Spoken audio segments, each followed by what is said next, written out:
Calcutta doctor દુષ્કર્મના પડઘા ગુજરાતમાં વાગ્યા. કલકત્તામાં બનેલ દુષ્કર્મ ઘટનાના પડઘા ગુજરાતની સરકારી હોસ્પિટલમાં પડતા દેખાય છે. આજથી ગુજરાતના દરેક સરકારી દવાખાનામાં ઓપીડી બંધ રહેશે. દર્દીઓ માટે માત્ર ઇમરજન્સી સેવા ચાલુ રહેશે. અમદાવાદની શારદાબેન સિવિલ જીસીએસ જેવી હોસ્પિટલ સાથે હજારોની સંખ્યામાં સમગ્ર ગુજરાતમાં જે ડોક્ટરો હડતાલ પર બેઠા છે. કોલકાતાના આરજીકર હોસ્પિટલમાં ડોક્ટર સાથે દુષ્કર્મ કરીને તેના મર્ડર કર્યાની ઘટના સમગ્ર ભારતમાં અત્યારે રોષનું કારણ બની છે. 9 ઓગસ્ટે બનેલી આ ઘટનાને અઠવાડિયા જેટલો સમય થયો હોવા છતાં પણ કોઈ પણ જાતનો ફેસલો ન આવતા સમગ્ર ગુજરાતના સરકારી હોસ્પિટલોમાં રેસિડેન્ટ ડોક્ટરો, ટ્રેની ડોક્ટરો ઓપીડી બંધ કરીને હડતાલ પર બેસી ગયા હતા. ડોક્ટરોનું કહેવું હતું કે નિર્ભયા કેસના 12 વર્ષ થયા બાદ પણ આવી ઘટના બનતી હોય તો સરકારને આવી ઘટના પર કડક કાયદા લેવા જોઈએ. 38 કલાકની ડ્યુટી કર્યા બાદ પણ જો ડોક્ટર સેફ ના હોય તો તેની જવાબદારી કોણ લેશે? શારદાબેનના ડોક્ટરો ઓપીડી બંધ કરીને હડતાલ પર બેઠા હતા ત્યારે દર્દીનો વિચાર કરતા ઇમરજન્સી સેવા ચાલુ રાખવામાં આવી હતી. સમગ્ર ભારતમાં નારી શક્તિની વાતો થતી હોય ત્યારે દેશમાં હાલ દેશનો સ્તંભ ગણાતા એવા ડોક્ટરો પર જ જો આવી રીતે દુષ્કર્મ થશે તો તે કેટલું યોગ્ય છે? સાથે સાથે જ્યારે 12 કલાક 24 કલાક ડ્યુટી કર્યા બાદ પણ અને દર્દીની સારવાર કરતા હોય છે ત્યારે કોલકાતાની આ દીકરી પર 36 કલાક કામ કર્યા બાદ સમગ્ર ઘટના ઘટે ત્યારે તેમની શું હાલત થઈ હશે? કોરોનામાં જે ડોક્ટરોને લોકો ભગવાન ગણતા હતા તે જ ડોક્ટર પર અત્યાચાર દુષ્કર્મ આચરવામાં આવે છે. લોકોની સમજ કેવા પ્રકારની છે તે જોવા જેવું થયું છે.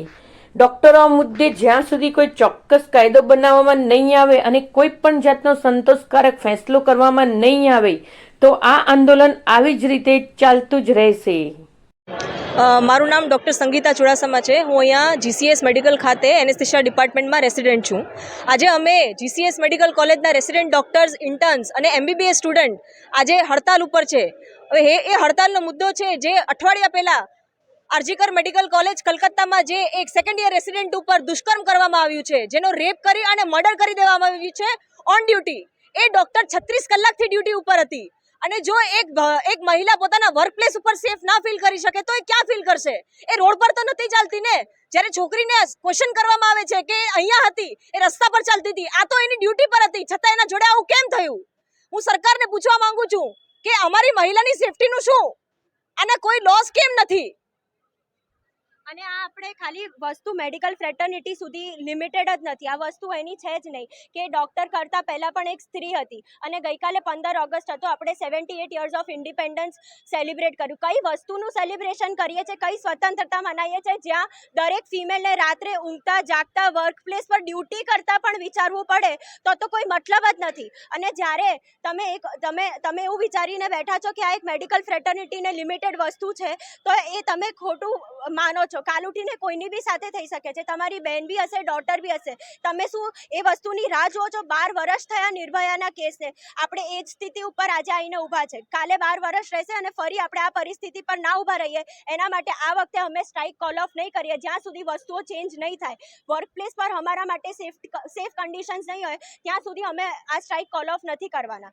36 થી 38 કલાકની ડ્યુટી કર્યા પછી બી રાતે અમારે વિચારવું પડે કે રાતે અમે ક્યાં ઊંઘવા જઈએ તો પછી કોઈ મતલબ જ નથી. કોવિડ વખતે અમે આ વસ્તુ કરેલી છે એક ત્યાંના મેડિકલ કોલેજની ને આ ઇન્ડિયાના દરેક ડોક્ટરની. આઉટ ઓફ ઇન્ડિયા આવું નથી. ઇન્ડિયાના ડોક્ટરો જે સ્થિતિમાં કામ કરે છે એ કોઈને નથી ખબર. તમે ખાલી કોર્પોરેટને જોવ છો પણ જે સરકારી મેડિકલ કોલેજીસ આખી એક રેસિડેન્ટ ડોક્ટર ઉપર ચાલે છે.